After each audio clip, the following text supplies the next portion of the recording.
and Finance, Government Operations Committee. Has anyone looked at our last minutes and have a motion on it? Representative Lee. Thank you, Chair. I did review the minutes, and I am actually wondering if we can make some edits to the minutes. What was the proposed edit? So I have two proposed edits. So let's see. So I just thought it might be helpful to note that the overview that we received about the Office of the Secretary of State's performance audit was from 2013, or that it was that 2023. It was that November 2023 report. And then the second proposed edit is that Judy Randall, legislative auditor, gave an overview of their 2018 voter registration evaluation.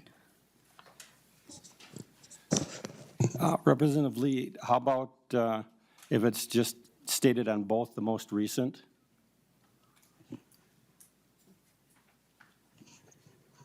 Oh, do you mean their most recent OLA reports? Correct, Representative Lee. These are the most recent ones, and part of the presentation, as stated during that committee meeting, was to help the committee understand, some of the background, and we even discussed some of the changes that happened since those reports. I mean, it's okay to have the years, but frankly, it should most appropriately be they gave the most recent reports, but what did you want? I mean, it's up to you to make your proposed amendment.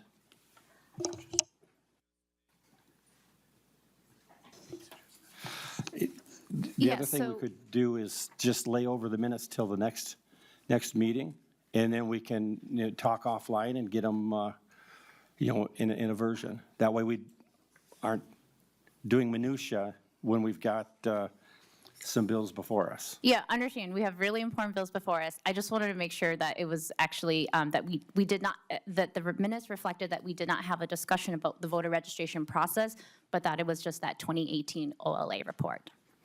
Yeah. So we'll work offline on this. Okay, that sounds good.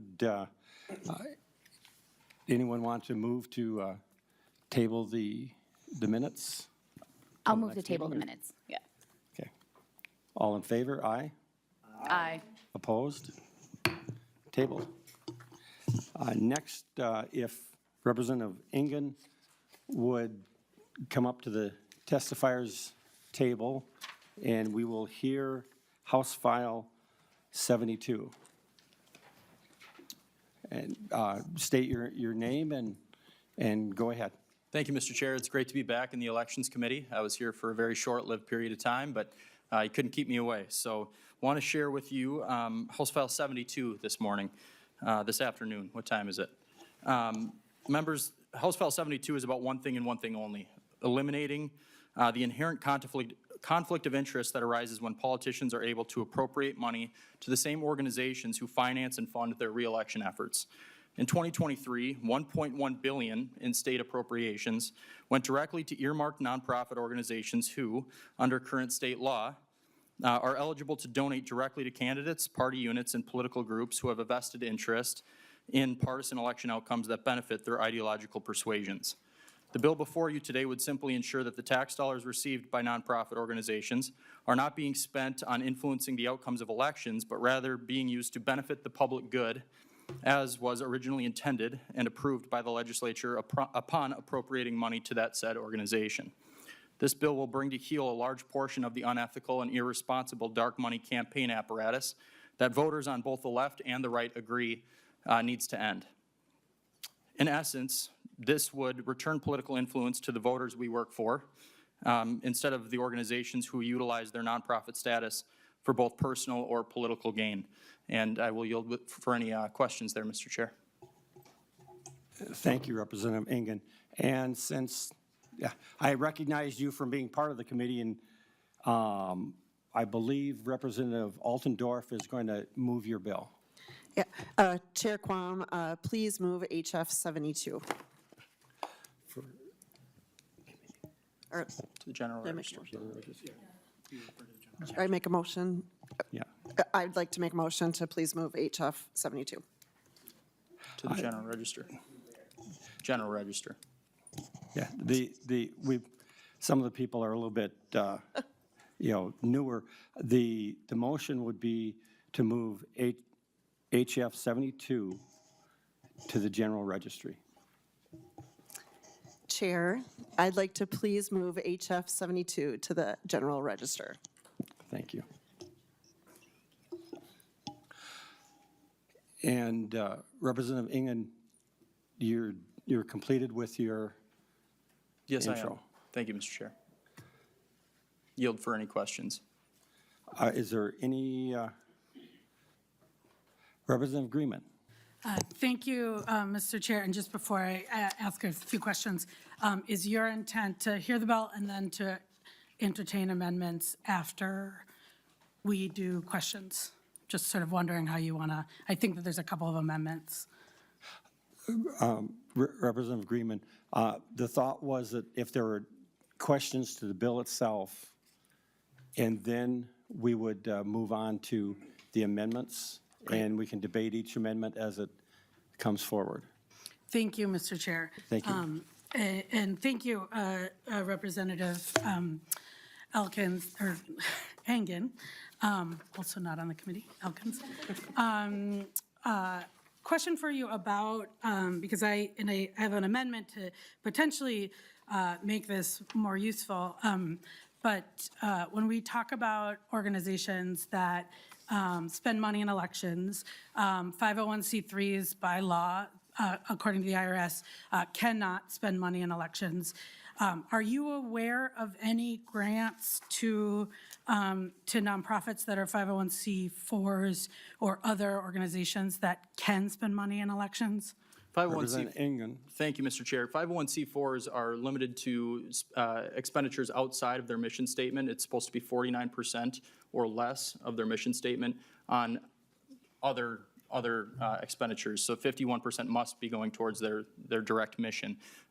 If they were to donate to other groups or subsidiary groups of a potential PAC or independent expenditure group, other principal campaign apparatus type organizations, then that would be applicable. And I think that the question that you're asking pertaining to 501c4 is a little bit different, but. Representative Greenman. Thank you, Mr. Chair. I guess I'll rephrase the question. If this is applicable to, if what we're trying to do is stop organizations who are getting government resources from spending in elections, to the extent that we make grants to 501c3s, they're already prohibited from doing that by federal IRS law. They cannot spend money in elections. That's what makes you a tax exempt charity. So the question I was asking is, and I agree with you, on 501c4s, which can spend money in elections, and there's some limits, but they can spend money. Are you aware of any 501c4s that have been getting state grants, and thus this would apply to them? Not off the top of my head, no, Mr. Chair, no, Representative Greenman. But I know that 501c3s, which are exempt from being able to spend in elections-related electioneering purposes, they're also using that direct aid to funnel that to a subsidiary organization or a different group who then is engaging in spending. So it is a little bit of a catch-22. They'll use a different apparatus to continue that influencing of elections. Representative Engen, are you referring to things like PACs and That is such correct, things? Mr. Chair. Thank you. Representative Greenman. Thank you. And this might be better for the tax committee. But if there is a 501c3 and a 501c4 and they're affiliated with a PAC, that money is raised very differently in their different political organizations. If there are 501c3s that are actually raising tax-exempt dollars and giving them to a 501c4, that would be a violation of tax law, and I'm not aware of that. I guess back to this bill, and I have a few amendments to actually, I think, I agree that we want to make sure that when we are spending state dollars, that it's gone for the things that Minnesotans want us to be spending money on. And I also agree that we should be really careful about the folks who get not just grants, but also tax breaks and all sorts of things in the way they're trying to influence the election. So when we get to amendments, I'll have an amendment that I actually think will apply this bill to a set of people who actually are spending money in our elections and getting the benefit of government decision-making. I think as it relates to now, it feels a bit like a message bill because 501c3s, which are the folks who are getting government grants, as you're talking about, are legally prohibited from spending money in elections. So I think the set of people it would cover would be zero. Representative Greenman, since there's no one else on the list, and it seems as if your amendments are integral to the questioning of the structure of the bill, why don't we go ahead and you make your amendments and we can go forward? Thank you, Representative Quam. I would offer the A1 amendment. So Representative Greenman moves the A1 amendment. Thank you, Representative or Chair Quam, and I just explain a little bit. It's pretty self-explanatory. It's a nice short bill with a nice short amendment. But what this would do was expand the language to include both corporations and nonprofits that have received resources, and not just direct appropriations of grants, but also deductions, credits, any expenditure, any benefit that they will have received from the from Minnesota. And I think it follows the same principle, which is to say, if we're worried about folks who are getting a benefit of government having a conflict of interest with then going and spending money on campaigns, it just seems self-explanatory that the $1 billion of tax expenditures that we do for things like the research and development tax credit, the data centers, which is the data center, I think tax credit is up to $110 million and goes to a few of the richest companies in the world. I think that we should, that it makes sense to apply to that. And that's what this amendment does, is it just expands the language to include not just nonprofits, but also corporations and folks who are not just getting grants, but also getting deductions, credits, or any tax expenditure being offered by the state. Representative Engen. Well, I appreciate your methodology and coming up with this amendment.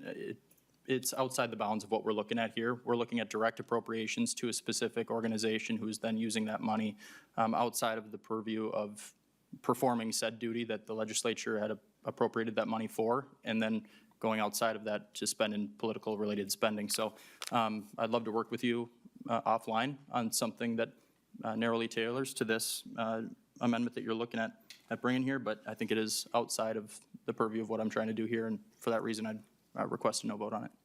Representative Engen. Thank you, Representative Quam. And I appreciate your opportunity to work with you.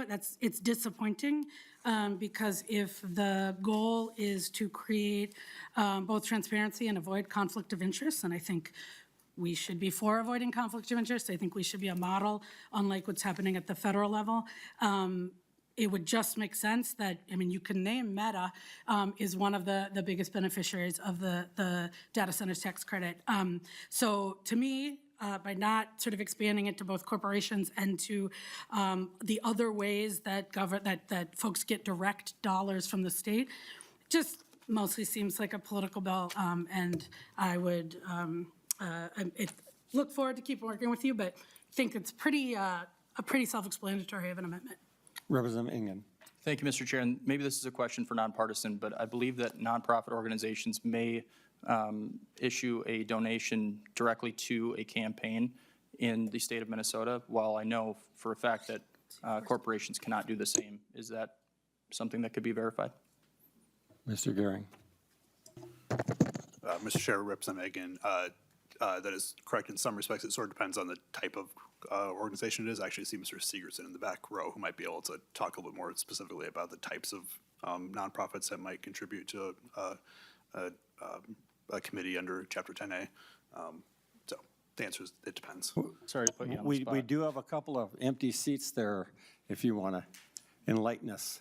Thank you. Apologies. Please introduce yourself.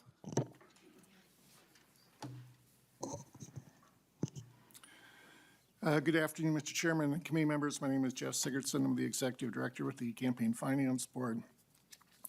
I believe you're referring to in 211B15, there is an exception for limited types of nonprofit organizations to make contributions to, in Minnesota. Give me a moment to get turned to it.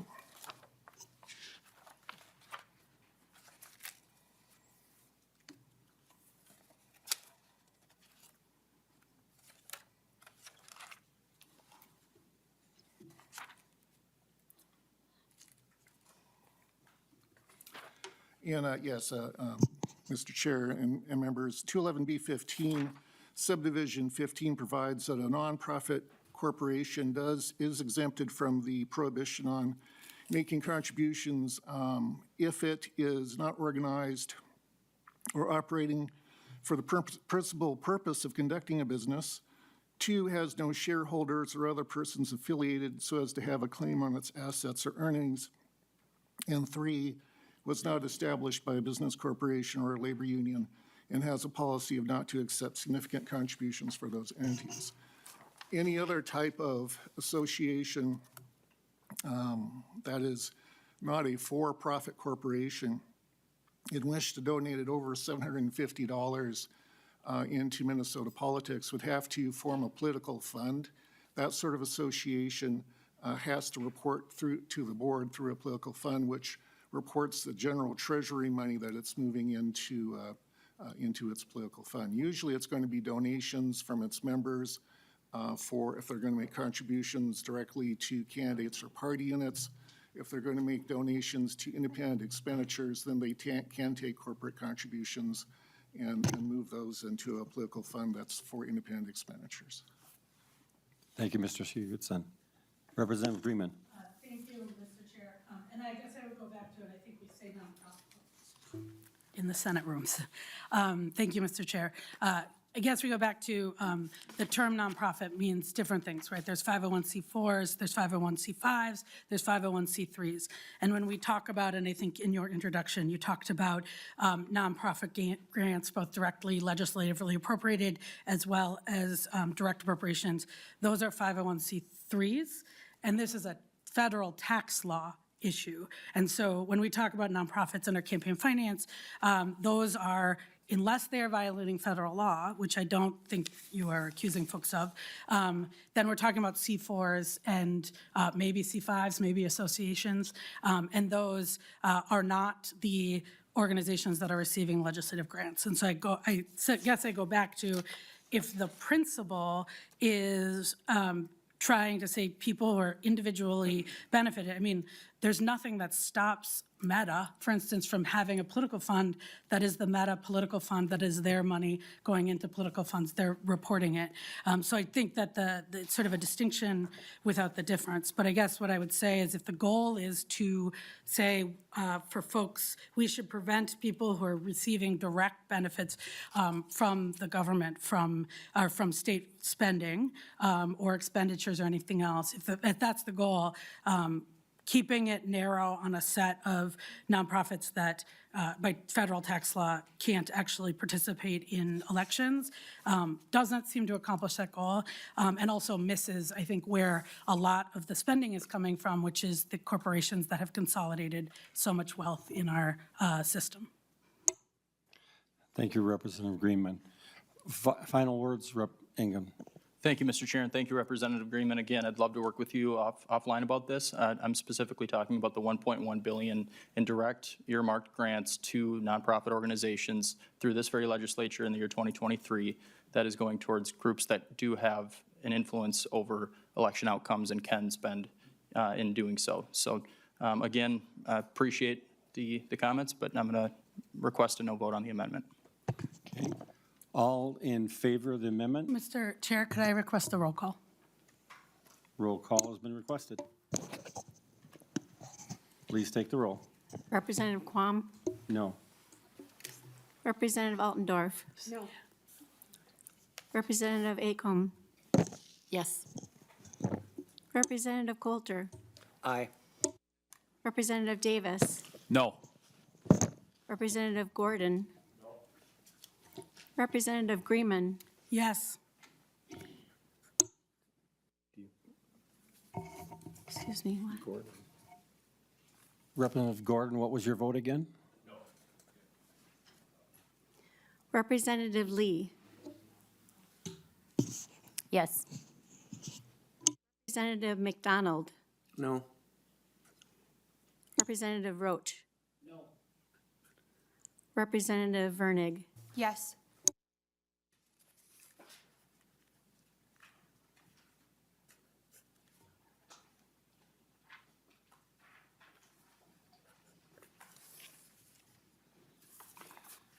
There being 4 ayes and 7 nays, the amendment does not pass.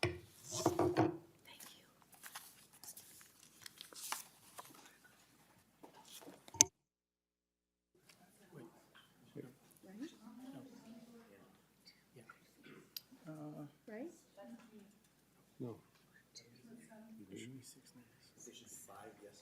Yeah, 5.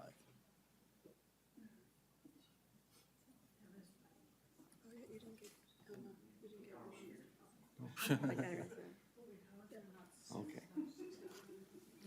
Representative Greenman, I'm sorry. you are correct. It was 5 ayes and 6 nays.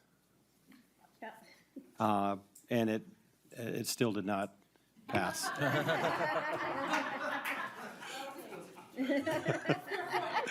Representative Greenman, you had another amendment which you wish to move? I do, and I thank you, Mr. Chair. This one, we're looking for passage, hopefully.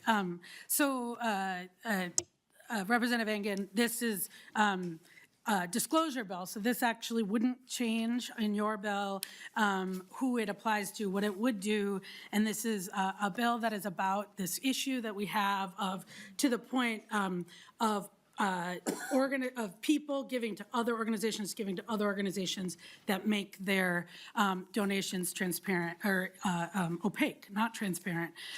So one of the things we see in every election is organizations that, let's call it Minnesotans for Hot Dish, and their biggest contributors are Minnesotans for Wild Rice, Minnesotans for potato chips, and Minnesotans for, hot dogs. What voters don't know who those contributors are. They don't know why they're giving it. They don't know how to evaluate that resources. And what we know is I'd say anybody knocking on doors know that voters from across the political spectrum are pretty unhappy about dark money. They're unhappy about the amount of money in our elections. The last election biennium, I think that there was a lot of bipartisan discussion about how we deal with the issue of special interests and big money in our elections, but I think that there's a lot of consensus that it's a problem. What this bill does, and it's a bill that is modeled off of what they did in Arizona on the ballot, which is it requires for contributions over $5,000 that you actually know who the original source of that contribution is. And so Minnesotans for Hot Dish could still get a contribution from Minnesotans for Wild Rice, but if that contribution was over $5,000, you'd actually have to be able to say the individual person or the business that took it out of their general fund and did it. And it is been working on, I think Senator Port has it in the Senate, and the reason it's long is that it adds a bunch of protections. So if you're contributing less than $5,000, that contribution into the independent expenditure doesn't need to be reported. And then it also requires that each of these each of these organizations have to say who the top 3 contributors are. And again, the real purpose of this is exactly what I think you said in the intent of this bill, which is voters should be able to know, one, who's trying to influence their vote. They should know what interests they represent, and they should have that transparency. And that's all this bill does. It doesn't actually limit any spending. It just requires that disclosure back to the original source. Thank you, Mr. Chair. Thank you, Mr. Chair, and thank you, Representative Greenman, for the amendment. I definitely understand what you're trying to get at with this. There's a couple issues that I see with the current language of your amendment. For example, somebody could, contribute $4,999 and then do so a number of times, which would then make them not appear on that donor, anonymity withdrawal. They could also give via third parties. They could give in other means, which would then have them shielded from that disclosure. And second, I see some issues with this because of doxing, because of potential issues that arise when somebody is no longer anonymous when contributing to, for example, the Hot Dish Fund, which I'd definitely be a part of. But that there's some inherent issues with this particular amendment, so we should also work with this offline and see if that's something that we could bring potentially to a floor amendment at a later date. Representative Greenman. Thank you, Mr. Chair, and I appreciate that. I think hopefully we'll have the actual bill up. I think it goes nicely with your bill, but I think we'll keep working on it. The bill, I believe, it actually does respond to what you're saying, which is it's $5,000 within the cycle. And so to your point, I think working on campaign finance laws, you need to make sure that you are trying to avoid folks structuring their contributions in a way that avoids transparency and disclosure. Right now, they don't even have to disclose it. And so the bill actually does cover that. To the doxing point, actually on the official side, so when we as candidates or when candidates raise money directly into the campaign funds, you already have to disclose, this is already the law, right? Somebody can't give you a contribution that is from Minnesotans for Hot Dish and without knowing who that original source is. So what this does is says on the independent expenditure side, it's a higher threshold, but it basically says you're gonna have the same kind of transparency that we already have to provide as candidates. And so I think that voters, again, if you're spending more than $5,000 in the race, in a race to influence people, and you're doing it not by contributing directly to a candidate, but doing it on the outside, the court, Citizens United, has said you can do that in an unlimited way. But I do think people have the right to know who's doing that, and I think right now our laws don't provide for that. So it's unfortunate you're not adopting it today. I look forward to continuing to work on this and plan on dropping the bill. But I would ask I would ask for a roll call, and I'd ask for a yes vote. All right. Okay. You please take the roll. Chair Quam, No. Vice Chair Altendorf, No. Representative Acomb, Yes. Representative Coulter, Aye. Representative Davis, No. Representative Gordon, No. Representative Greenman, Aye. Representative Lee, Yes. Representative McDonald, Nay. Representative Roach. No. Representative Vernig, Yes. Seeing 5 ayes and 6 nays, the amendment does not pass. Was there a Representative Coulter? Excuse me. Thank you, Mr. Chair. And for members' reference, I'm offering the A2 amendment. And this is an amendment, I think, based on, how you, Representative Engen, and how you have described your bill, I think really just sort of cuts to the chase and gets after what I think we all have heard, to Representative Greenman's point, on the doors, but I think more broadly too, which is that folks are just sick of the outside dollars. They're sick of these organizations. And, how many folks really look at the disclosure at the bottom of the mail pieces they get or whatever and see, it's from 501c4 or it's from whoever. Folks are just sick of the outside dollars. They're sick of these organizations who may or may not know what's actually happening in our communities, spending to attempt to influence elections. And so really all this amendment does is just make it clear that the only people who can spend on elections, who can make campaign expenditures are people. And kind of feels like that didn't used to be such a revolutionary concept, but here we are. So that's my amendment. Thank you, Representative Coulter. And I like that you're trying to get rid of sickness. Representative Engen. Despite my voice, yes.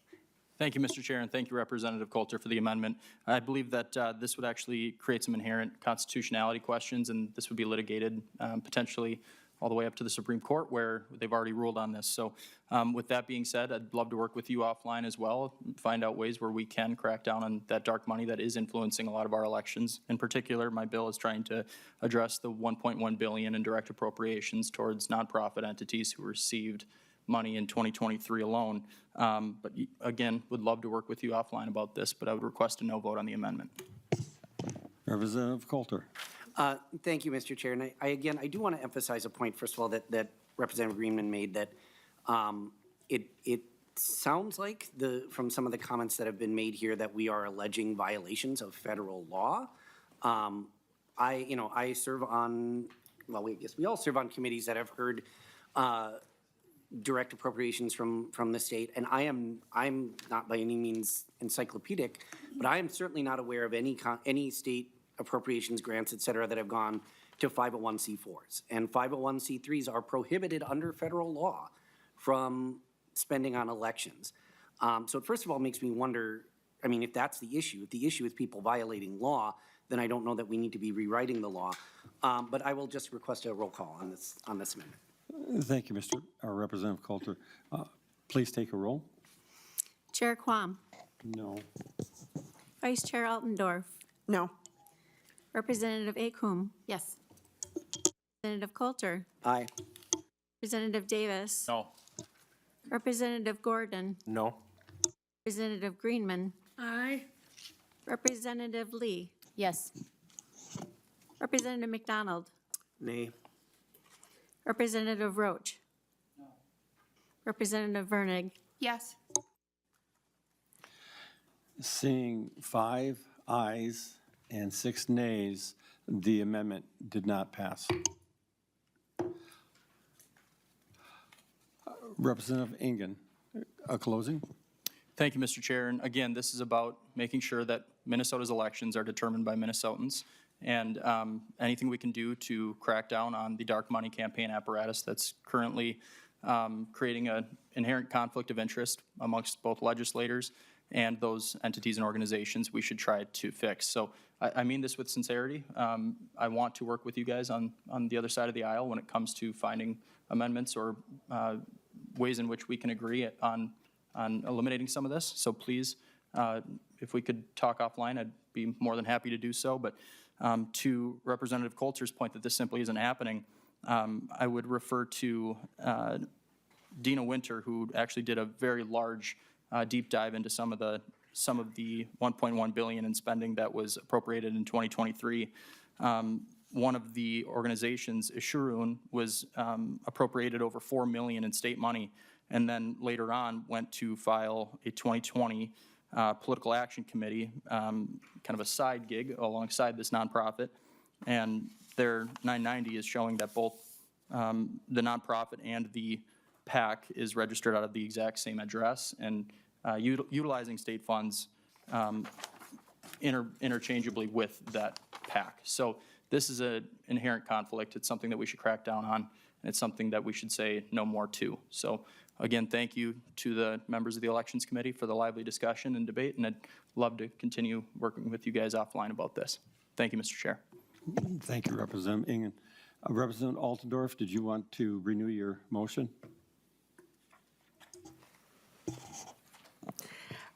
Yes, I would like to make a motion that HF 72 is moved to the general register. Representative Altendorf renews her motion. Mr. Chair. All in- Mr. Chair, Representative McDonald. did we want a roll call on this, Mr. Chair? Representative McDonald, are you requesting a roll call? Mr. Chair, I'm requesting a roll call. Okay, please take the roll. Chair Quam. Aye. Vice Chair Altendorf. Aye. Representative Acom. No. Representative Coulter. No. Representative Davis. Yeah. Representative Gordon. Aye. Representative Greenman. No. Representative Lee. No. Representative McDonald. Aye. Representative Roach. Representative Vernig. No.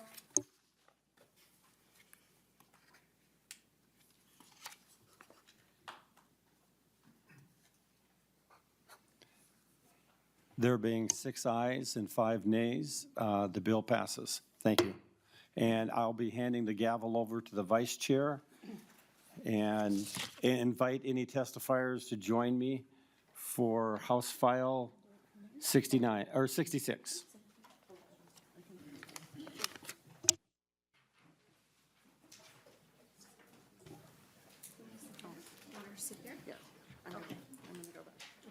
Okay.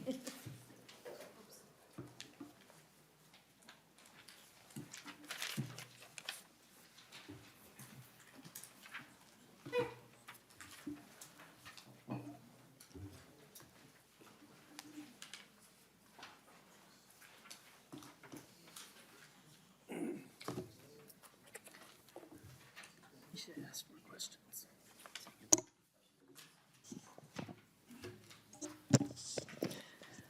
Okay. Chair Quam, would you like to move your bill? Thank you, Chair Alderdorf. I would like to move House File 66, be recommended to pass and be referred to the General Registry. Thank you. And to your bill, if you want to describe it for us. Okay, basically, I heard from a lot of people when a single day, being the 31st of December, was the filing day, which in effect made 8 hours to file. Also, I heard from people that they sometimes, for New Year's Eve, travel out of state to spend time with the family and or friends. And so if a person was out of state, it would be difficult for them to all of a sudden quickly change, come back and register and file. So my intent with this bill is to ensure that there's a minimum amount of time allowed for filing. So we give the public an opportunity to think it through and decide whether they wish to run or not, have some discussions, and the time, a reasonable amount of time to come forward and file and register. And that's the basic intent of the bill. It's fairly straightforward, and I'm anticipating some good discussion. Thank you, Madam Chair. Thank you, Chair Quam. And it looks like we have a testifier. Please go ahead and state your name for the committee. Thank you. My name is Chip Tangen. I am Vice Chair and Political Director of the Libertarian Party of Minnesota. Chair Quam and members of the committee, thank you for allowing me to testify. I might add that the Libertarian Party of Minnesota is one of 2 political parties to qualify for minor party status in the last general election. Voters deserve the opportunity to vote for candidates that are conspicuously unaligned with the 2 major political parties. Regrettably, Minnesota ranks among the worst states in the nation in terms of giving voters more choices on the ballot. House File 66, however, marks a small step in a positive direction. It will correct a practice that has made it all but impossible for minor party and independent candidates to get onto the ballot for special elections to the state legislature. Such candidates must collect 500 signatures from eligible voters in the district. Those signatures must be collected during the candidate filing period. In the regular election scenario, that period lasts 2 weeks. But let's look at special elections. There were 4 called in 2024. The first 2 writs of special election in 27B and Senate District 45 provided a 2-day filing period. The window opened one day and closed the next day at 5 p.m. But it gets worse. The next 2 writs, first the infamous House District 40B writ, and then the Senate District 60 writ, both set, as Chair Quam mentioned, a 1-day filing period. The window opened on December 31st and closed at 5 p.m. that same day. In recent weeks, volunteers from the 2 major parties have gained experience collecting 25 signatures under another petitioning statute. Can you imagine collecting 20 times that number in a single day? Representative Vernig will recall that Libertarians fielded a candidate in the special election in September of 2023. We were able to do that, to recruit a candidate, to get the candidate endorsed, and collect 500 signatures, because the writ for that special election provided 7 days. Now in Engen, a suburban area where I live very close to, you can do that. In a rural district, even 2 weeks isn't enough time. So at the very least, the legislature should pass this bill to ensure that no governor will ever again issue writs of special election that deny voters the opportunity to vote for minor party and independent candidates. But I sincerely ask all of you in this room and on the committee to get to the real problem by conferring ballot access without petitioning to candidates from minor parties. And I've drafted some suggested legislation, which I'd encourage you to consider taking up. Thank you. Thank you, Mr. Tangen. And are there any other people in the audience that want to testify on this bill? Okay, with that, is there any member discussion? Representative Freiberg. Thank you, Madam Chair. Just a question initially. We have a couple amendments submitted. I was thinking about offering them. I know in some committees, non-voting members have been able to make motions for amendments and so forth, and the power sharing agreement really only speaks to, voting. It doesn't actually speak to making motions. So it seems like it's up to each committee to determine how to accommodate that. So am I able to move the amendment, or should I ask one of my colleagues to do so?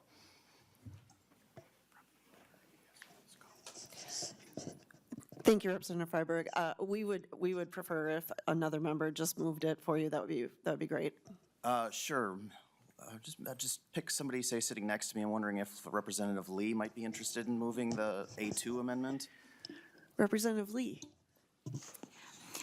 Sure. Thank you, Rep. Freiberg. I move the A2 amendment. Okay, and with that, thank you, Representative Lee. Was it the A1? A2 amendment has been moved. Go ahead, Representative Freiberg. Thank you, Madam Chair. Thank you, Representative Lee. So now during session, this bill, I understand there's kind of a balance between ensuring there's time for candidate filing, there's time for voter engagement, and there's time for, as much time as possible, for a district to be represented by somebody, especially during the legislative session. And you can't really accommodate each of those goals without sacrificing one of the other ones. So, I mean, I don't have a strong, I don't strongly oppose this bill. I do understand what it's trying to accomplish. Although I'd note, even in this case with the Senate District special election, there was still sufficient time for 13 candidates to file. So it does seem like if people are paying attention, they're able to get on the ballot even in this situation. So, I had a couple amendments prepared. I'm not sure I'm going to offer the A1. It goes a little further than the A, or I'm not sure I'm going to ask somebody else to offer the A1. It goes a little further than the A2. I'm hoping the A2 might be considered a friendly amendment because your stated purpose was just to ensure there's time for filing, and this doesn't actually, the A2 amendment doesn't actually change the bill's time for filing. It just removes the section related to, it maintains the provision requiring a longer filing period, but it removes the section related to the extension of the dates between the writ and the special election. So I don't know if you'd consider it a friendly amendment, but certainly if that were to go on, I think, I can't speak for everybody, but at least I would be comfortable voting for the bill. Okay, Chair Quam. Thank you, Madam Chair. I would like to have, sit down and have a discussion on that, because I understand the two conflicting things. And I'm open to,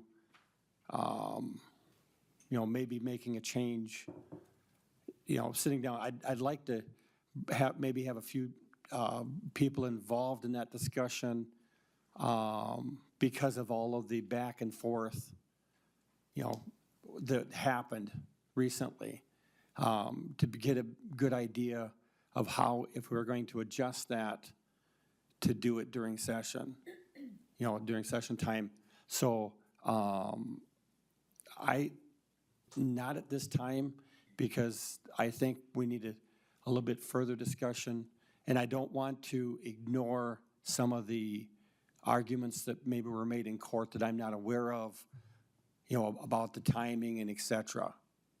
That's why my intent was ensuring that we maintained a filing, longer filing before that time. So I'm very open to having some adjustments to the in-session, but I would like further discussion, so we can probably sit down together before this would come to a major final vote on the floor, or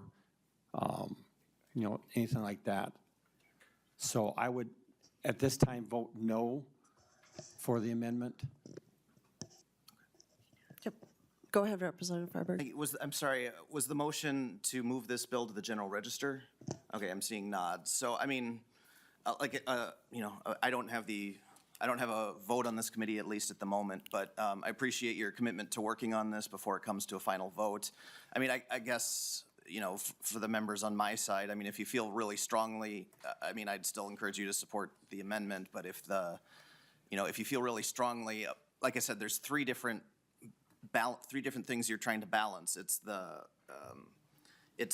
time for the candidate filing, which is what this bill is getting at, but then there's also the time for voter engagement, but then there's also ensuring that there's time for a district, as much time as possible for a district to be represented during the legislative session. So, and that last one is what the amendment's trying to get at. So if any members on this side feel particularly strongly about that criteria, you may want to, I assume you'd want to vote no on the bill, but otherwise, if you feel strongly about the time of filing, then vote yes, I guess. So.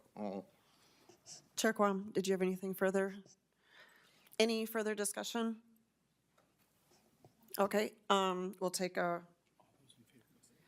all those in favor of the A2 amendment, please say aye. Aye. All those opposed, please say nay. Nay. Nay. Does not pass. Right? The amendment fails. All right. Is there any further discussion on the bill? Representative Freiberg. Thank you.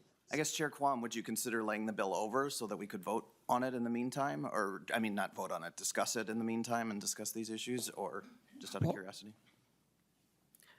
Chair Quam. Thank you, Madam Chair. I would prefer to have it staged in red, because of the shorter runway for this session. We've sat next to each other and worked in committee together, and, honestly, we'll work on trying to make sure that this doesn't, bump the duration, take care of the appropriate considerations. But I worry that we're going to be running short on time for bills this session. So, no, I will renew my motion to refer the House File 66 to the General Registry. All right, with that, Chair Quam, I'm sorry, Representative Lee, sorry. Madam Chair, I think there's one more amendment to move. Oh, no, that's fine. Okay. Representative Freiberg, you're not moving that? Okay. With that, Chair Quam renews his motion that this bill, HF 66, is referred to the general register. All of those who approve, say aye. Aye. And who are against it, say nay. The bill moves forward.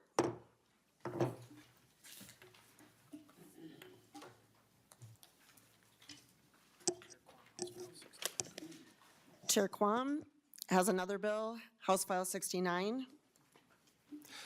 Thank you, Madam Chair. And I would move that House File 69 be recommended for passage and referred to the general, oh, no, correction, referred to the Education Policy Committee, because this does impact school elections.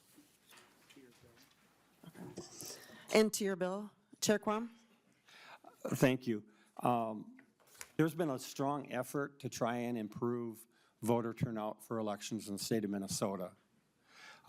Being from a rural area, I'm familiar with places that have elections not during the normal November even numbered year date. And I see almost similar to a special election type turnout. And I think we could have better participation in these other elections by moving them to that that Tuesday in November for participation. I know there's some issues that are going to be brought up by testifiers for this bill or against this bill, but I think we need to move the discussion forward. That Tuesday in November for participation. I know there's. I think that somebody on the Zoom connection has their mic live, and I'm hearing the echo of some great wisdom words.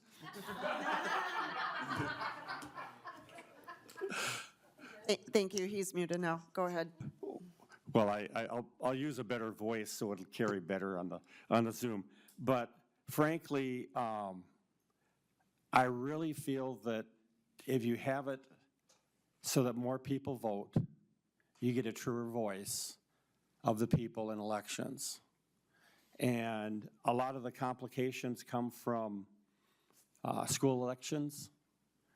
And I look forward to, if we move from this committee to the Ed Policy Committee, that we will have some good discussions there.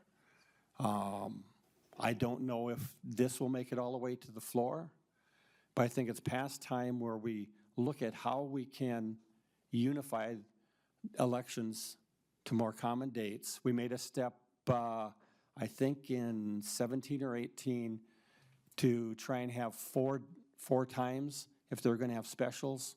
So have it, less variety of dates and better structure.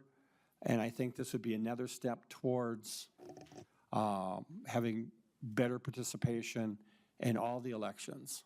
So I will be quiet and listen to the testifiers. Thank you, Madam Chair.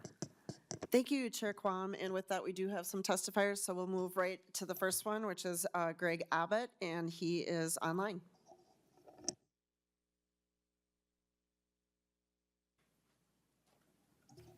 You should be unmuted now. You can go ahead. Mr. Abbott, you can go ahead with your testimony now.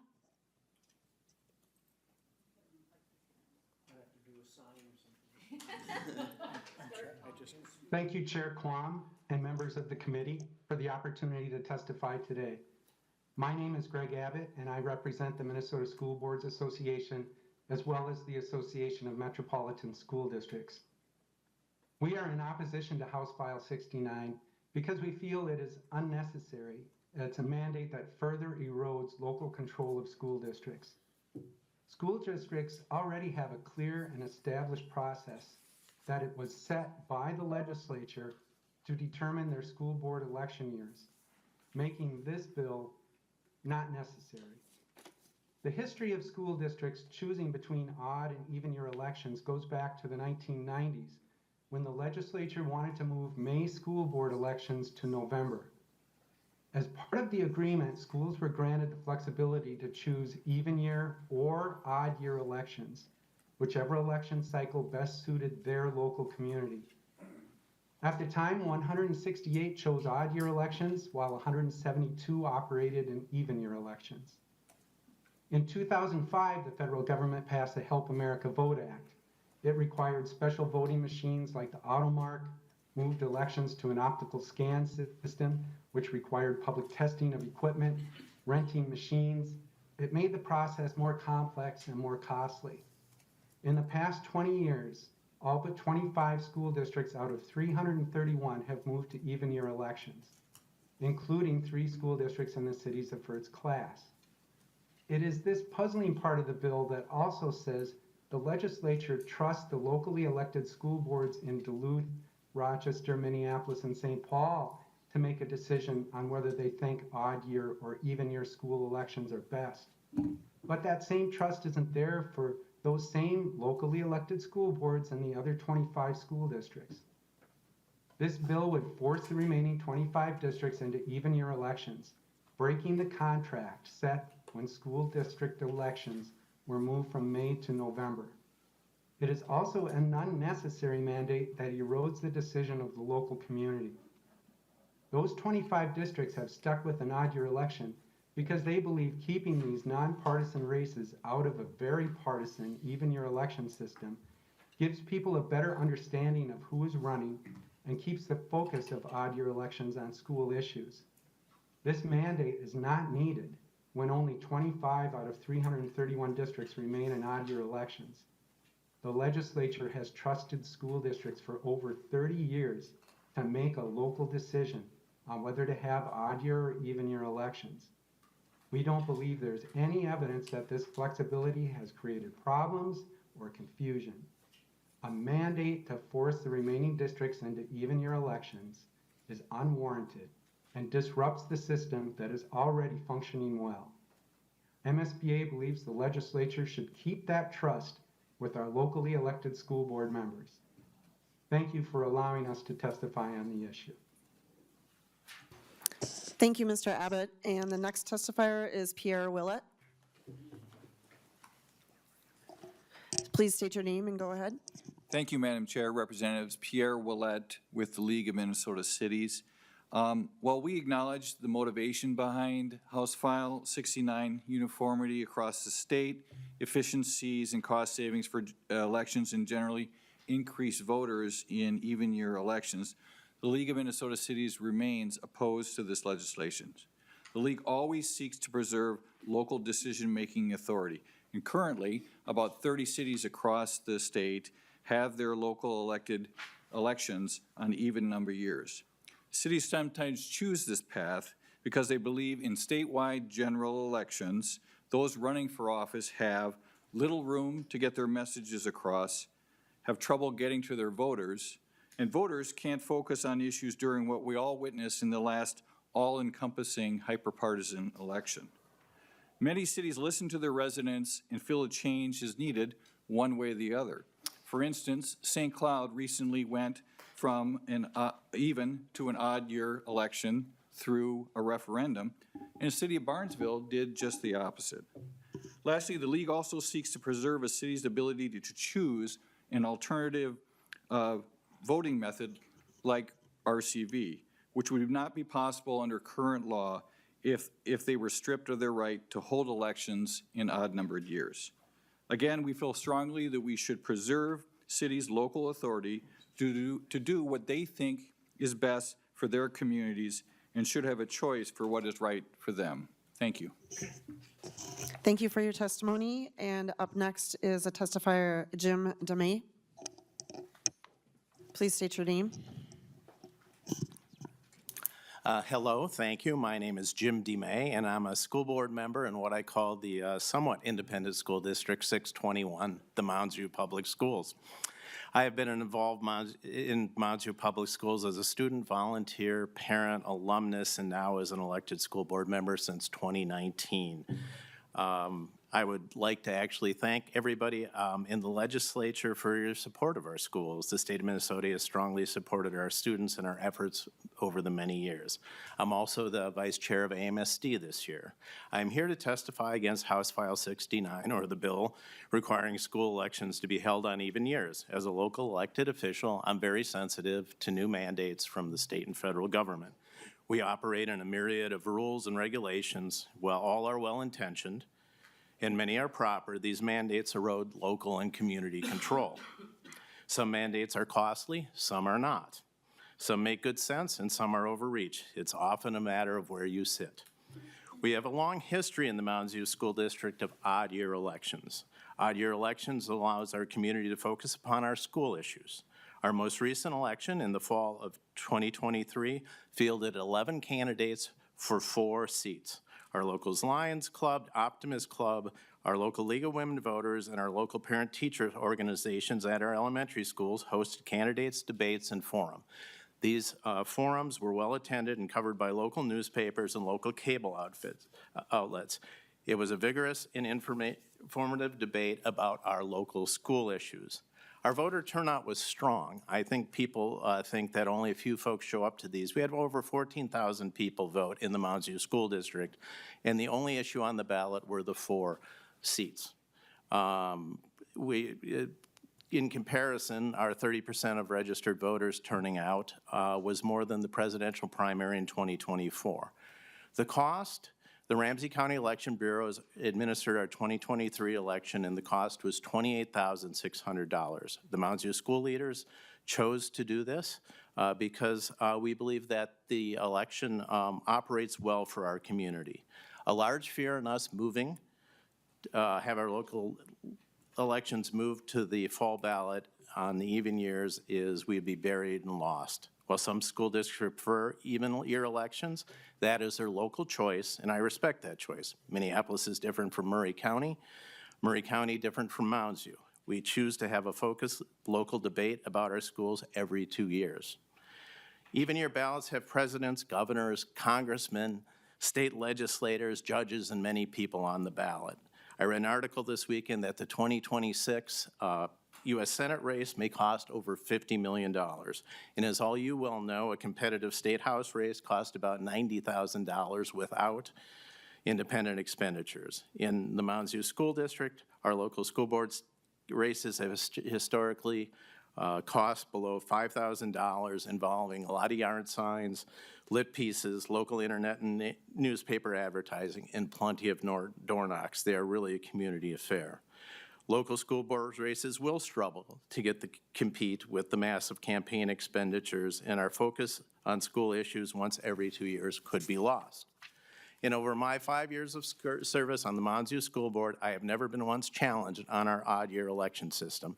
Many have challenged my priorities and my qualifications, and I repeat, many to sit on the school board. But I do have numerous and constant inquiries about curriculum, school lunches, start times, mental health, cell phones, standardized tests, class sizes, bus service, college prep, school-to-work programs, and extracurricular activities. These are our issues our families care about, and this is what we get to focus on when we have the attention of the community every 2 years during our school elections. In closing, the present system of election choice works for my district and my community. Schools get top priority, front and center every 2 years. Our community participates in the process. We field a wide variety of candidates, and people show up to vote. Please protect our right for local choice in a system that works well. Thank you for the opportunity to provide input. Thank you very much for your testimony. And with that, is there any other members here that would like to testify on this bill? It doesn't look like that. And do the members have any discussion?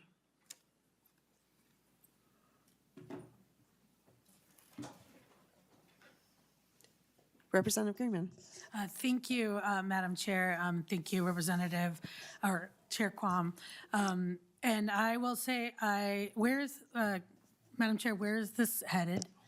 To education policy. Okay, thank you.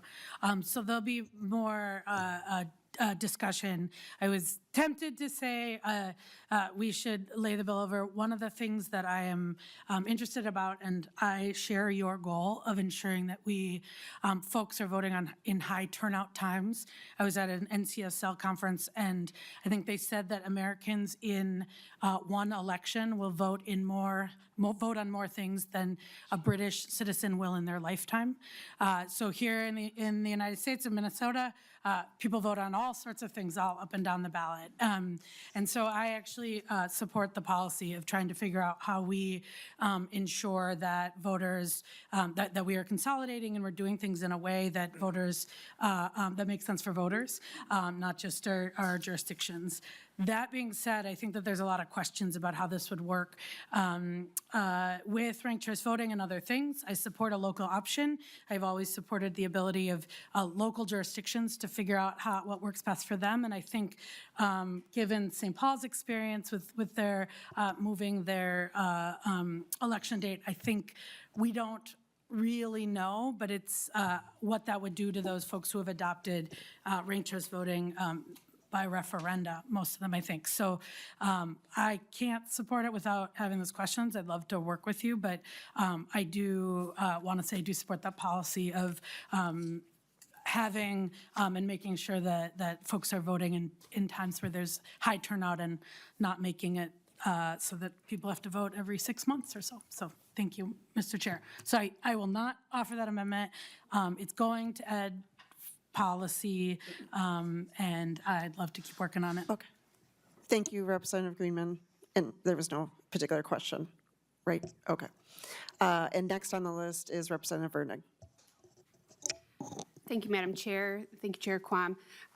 So as a former school board member and a representative with 2 of my school districts in that list of 25, I find this really hard. Can you tell me, is there anything preventing the jurisdiction from, school boards, my passion area, from moving to an even year election? Chair Quam. Just for the record.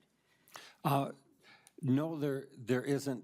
Having been on the school board, and I remember when we had a referendum and we had to do all the election stuff ourselves, a lot of people were upset that we were spending the money, and I think that's why we ended up passing some legislation about 10 years ago that decreased the frequency at which you would have those off November elections.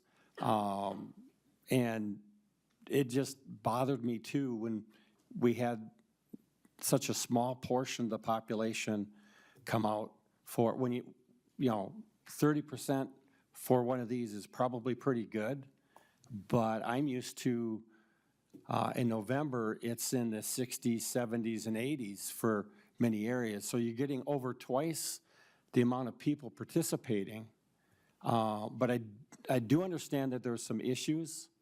So a big intent of this bill is to get discussion on how we can bring more elections to the same time.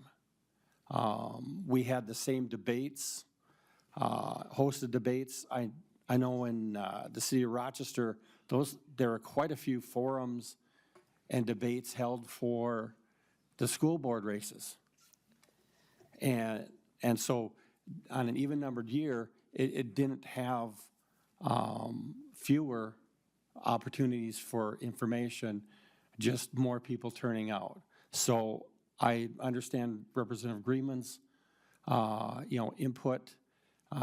So it's the intent, and my hope is that in the education policy, we can look at what types of things we could do to move this intent forward, but I guess make sure that we go over all of the issues that the 25 out of, several, quite a few that are on the regular even years don't have.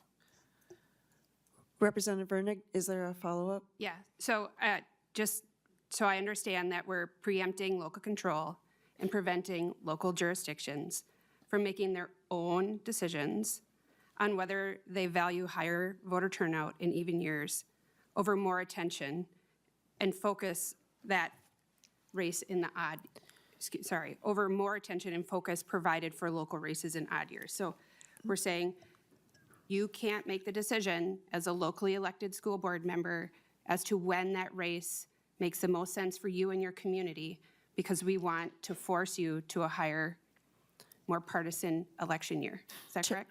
Chair Quam. The nonpartisan races during the election on the even-numbered years, where the vast majority of those are happening, I don't think are any more partisan because they're on the even-numbered years and going over the precedents of the legislature, which multiple times has adjusted and changed and modified the regulations around elections to have uniformity and consistency and openness and fairness. So it's not a unusual thing for the legislature on elections to dictate, because when we have things sometimes not go right, it's usually because locally we didn't have it clear enough and they accidentally, had issues. So the precedence is there. The idea is, let's have this discussion. And the only way I can force this discussion is with a bill. What comes out of that bill, I'm not sure. And it may take, I've had things that have taken years before it got to a point of where it was passed. And other times it's been, weeks and months. But if you don't have the discussion, you're not going to improve things. And it just hurts me when I see so few people participating because it's an odd year. Thank you, Chair Quam. One quick follow-up. We do have a list here, so just quick. I just want to say, I really appreciate your passion about improving and having more conversation. So I would love to be part of that. And I understand Representative Greenman's concerns as well. So thank you. Thank you, Representative Vernig. And next on the list is Representative Lee. Thank you, Chair. Okay, great. I can hear myself now.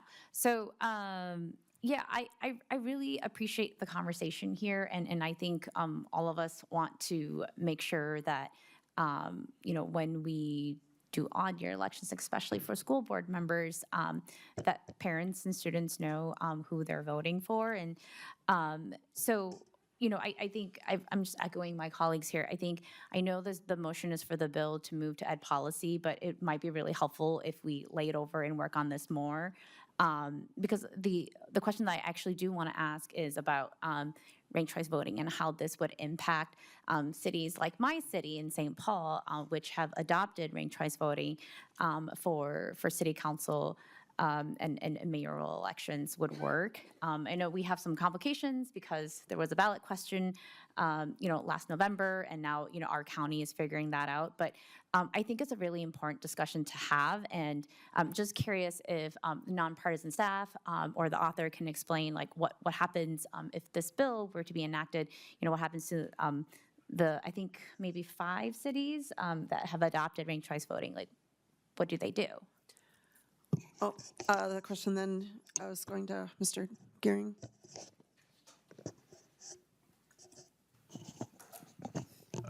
Madam Chair, Representative Lee, so I can't speak to each individual city that's adopted ranked choice voting. Obviously, the larger cities, the first-class cities, would be exempt from this bill, and so I don't think there'd be effect on their process of ranked choice voting. But if there is a city that is not a city of the first class that has adopted ranked choice voting, they would either need to get approval from the county auditor to conduct ranked choice voting simultaneously with the state general election that happens at the same time, or they likely would not be able to conduct ranked choice voting at that time. I know that's been a discussion in prior bills on the ranked choice voting authorization process about whether those agreements can happen or are practical. Thank you. Representative Lee? Right. Did that answer your question? I had one follow-up to nonpartisan staff. I know there was questions too about whether you could have 2 pieces of paper when you go vote, and what that would look like if you did ranked choice voting on one sheet and not ranked choice voting on the other. Could you Thank you, Mr. explain Gearing. that scenario? Yeah. Madam Chair, Representative Lee, so current law doesn't contemplate that process. That is probably a practical way that it could happen, but there's no specific authorization or prohibition in statute about conducting an election that way. That's why I'm saying that you probably need some agreement with the county auditors and probably the Secretary of State to run it simultaneously, but that has been a point of discussion in the past. All right, thank you for that. And next on the list is Finish up Representative really Colt. quickly. Excuse me? May I just finish really quickly? Representative Lee, I thought you nodded, you were done. Representative Lee. Oh, no, thank you. And so, I don't know if Chair Quam wants to comment on this piece, but I think for me, it's very difficult to vote yes for this because I want to continue having this discussion, just like understanding, if we were to pass this bill and actually make it law, like how does this affect all the other elections that our cities have chosen and the voters there have chosen to conduct? So. Chair Quam. Basically, I think there'll be a lot of energetic discussion in the Education Policy Committee. During the process, we can have some discussions on, the grandfathering or the other details about the very few that would be possibly impacted. But I would like to have this get discussed in the ed policy in order to, because you're talking a much broader impact than the small ones. So I guess I'm looking forward to discussions on the side, discussions in committee, the ed policy committee, before, if you had an amendment, we could have, looked at it. But no, I think we need to go forward and have debate and discussions.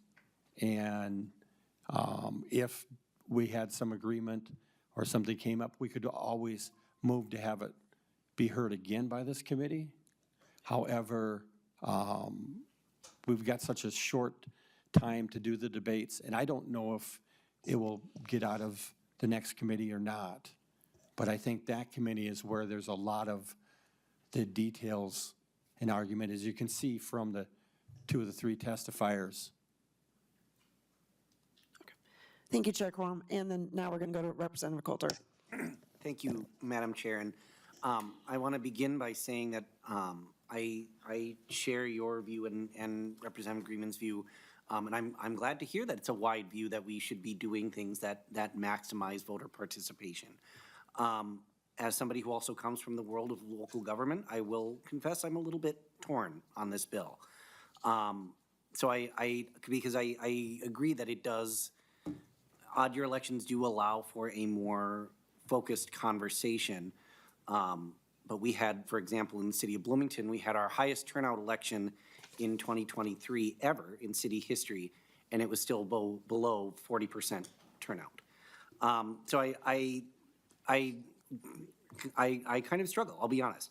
I do want to speak to the issue, particularly I think it's showing up when we talk about ranked choice voting, because I likewise represent a community that voted. Our voters in the city of Bloomington voted to, not only voted to adopt ranked choice voting, but on a separate ballot question, I think literally 2 years later, voted against repealing it.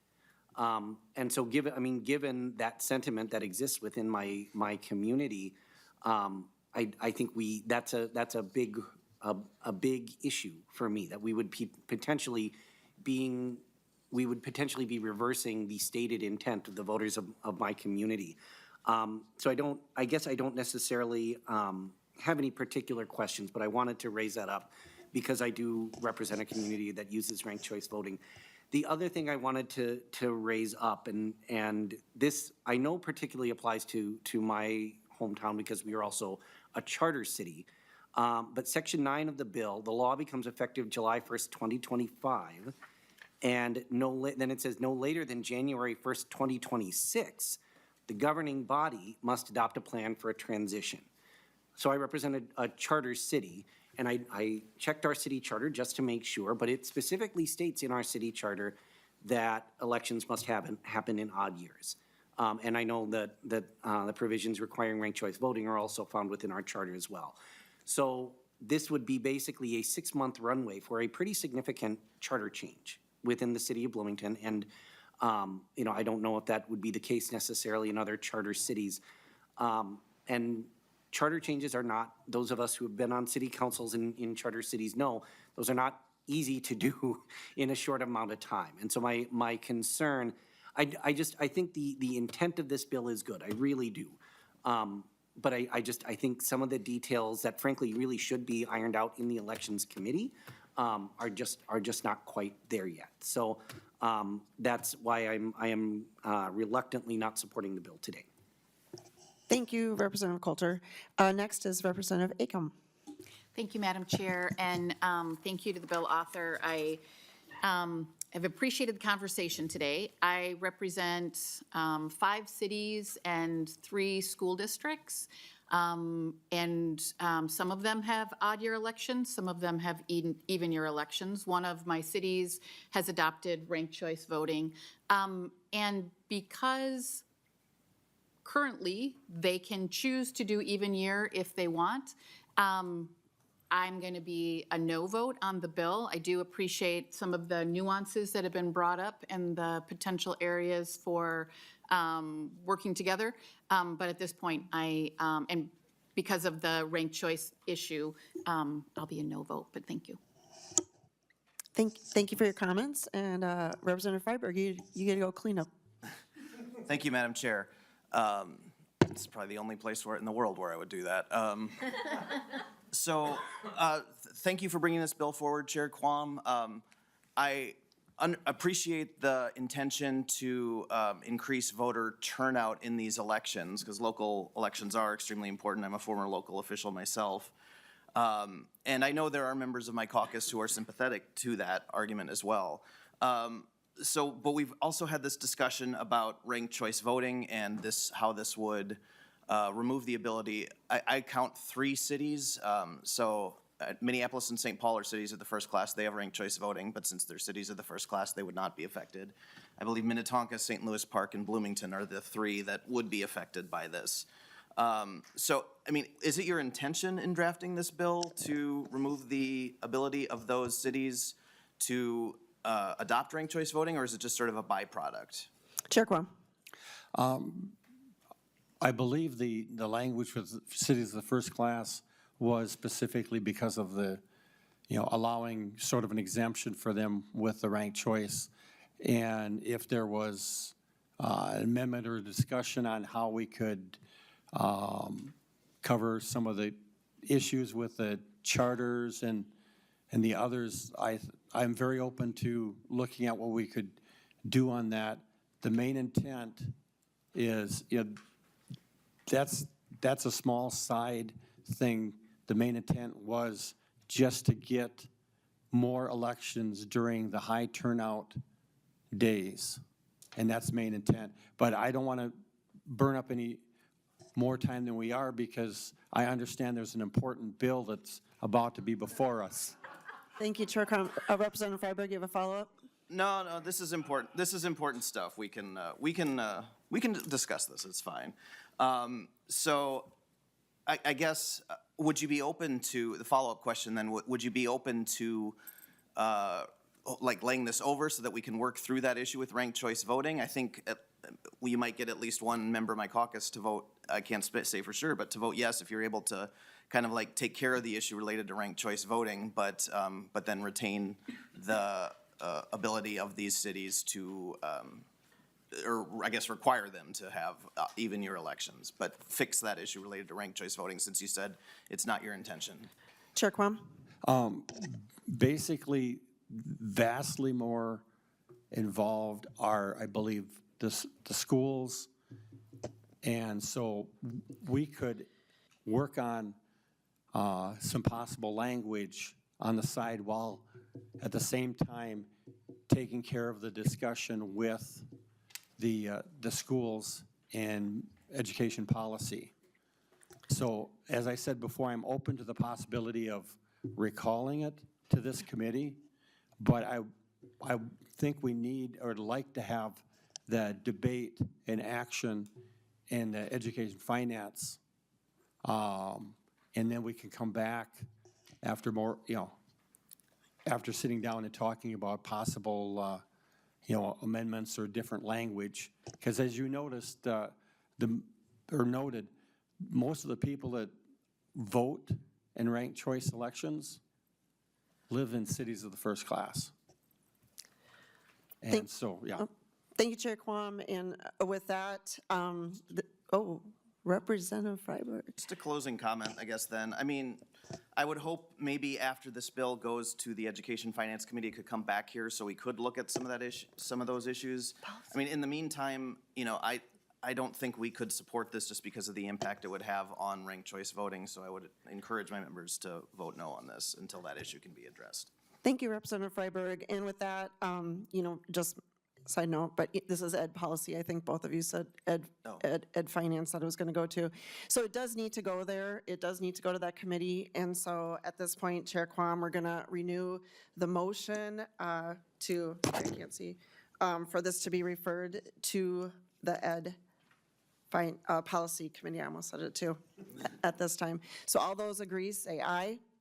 Aye. Those who oppose, say nay. This will be referred to the Ed Policy Committee. The seat's warmed up for you, Representative Price.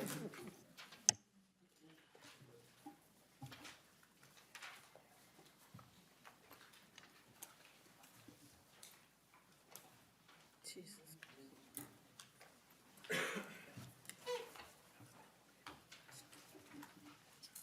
It's good. That's supportive. Yeah, is that, Matt Klein's. I heard, it's Matt, fuck, I think we should make it 5 years. So would the request for me to be for a colleague, say Representative Lee, to lay this bill over, lay House File 73 over for possible inclusion? I heard Representative Freiberg. Representative Lee, did you have a motion to make? I move House File 73 in front of the committee to be laid over for possible consideration in an omnibus bill. Thank you, Representative Lee. Representative Freiberg. Thank you, Bill. Mr. Chair. House File 73 is a simple bill that would increase the political contribution refund or the PCR amount from $75 to $100.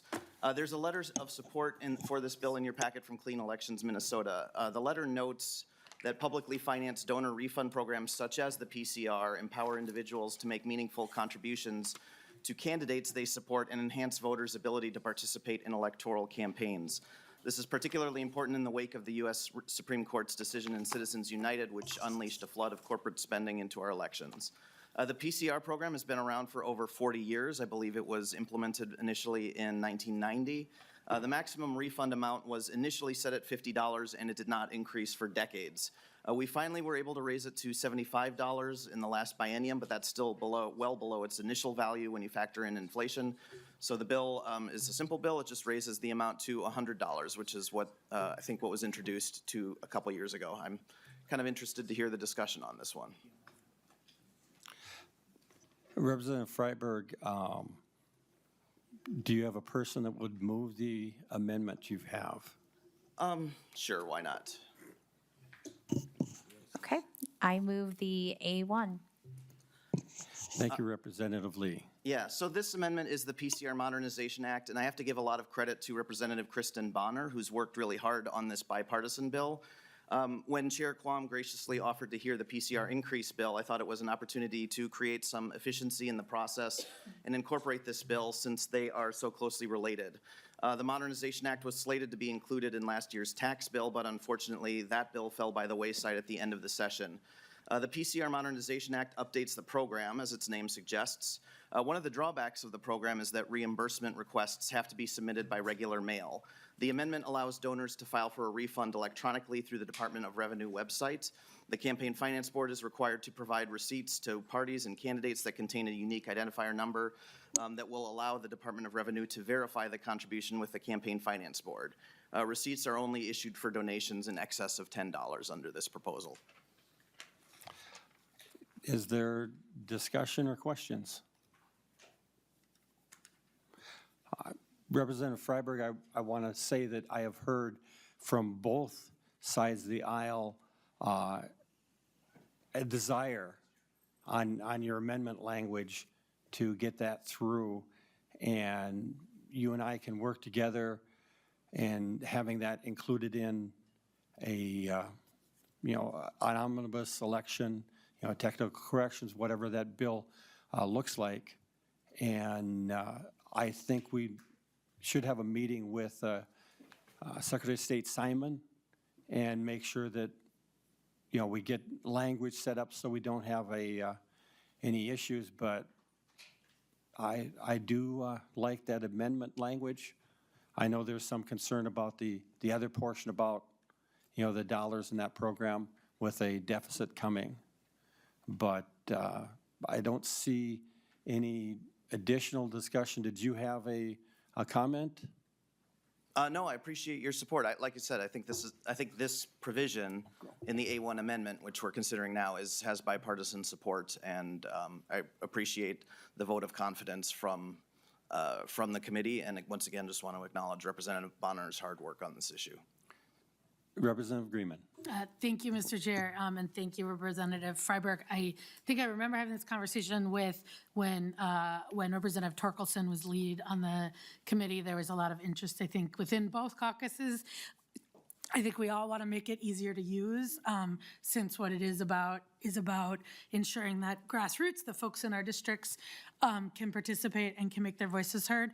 I will say, I think that you want to work with Jeff Sigurdson over there in the Campaign Finance Board and not the Secretary of State, just because they're the folks who would administer and help make sure that it works. And they are as someone who served on the Campaign Finance Board, the folks who do the hard work of making sure that the PCR works for folks. So that's just, so I appreciate this.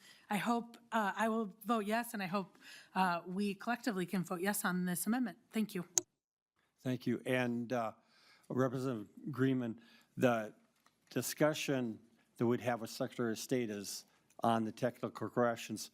He's stated there could be some things cleared up to take away some of the confusion and issues that pop up in recent elections. And so we'd make sure that when we pulled that together, I will take your advice and we'll have a discussion. All in favor of the amendment, say aye. Aye. Opposed? Seems almost unanimous. It passes. I was going to say, Mr. Chair, let the record reflect no audible opposition to the amendment.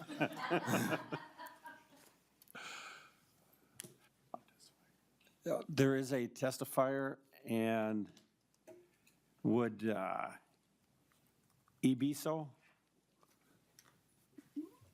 please state your name, your affiliation for the record.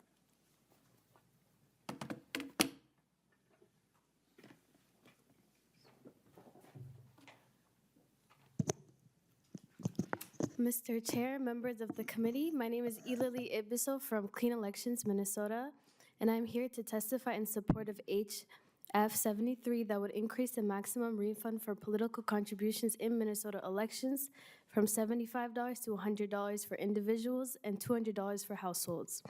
Clean Elections Minnesota is a nonprofit, nonpartisan organization working for a healthy and inclusive democracy. We thank Representative Mike Freiberg for his leadership in introducing this bill, and we support the modernization of the PCR. Increasing the amount of political contribution refund provides an opportunity to broaden public engagement in democracy and amplify the voices of ordinary Minnesotans in the electoral process. Public financing programs such as the Minnesota's PCR empower individuals to make meaningful contributions to candidates they support and enhance voter ability to participate in electoral campaigns.